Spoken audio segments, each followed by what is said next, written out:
আজকে আপনাদেরকে দেখাবো কিভাবে হাঁসের মাংস রান্না করতে হয়। প্রথমে লবণ দিয়ে নেবেন পরিমাণ মতো। তারপর হলুদ দিয়ে নেবেন। এক কথায় সব কিছু পরিমাণ মতো নিয়ে নেবেন। এরপরে তেল, পিঁয়াজ, রসুন, জিরি, কাঁচা ঝাল এইগুলো সব একসাথে বেটে নেবেন, তারপর এইগুলা মাংসে দিয়ে দেবেন।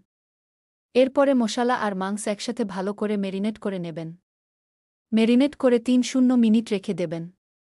এরপরে মাংসগুলো রান্না শুরু করবেন।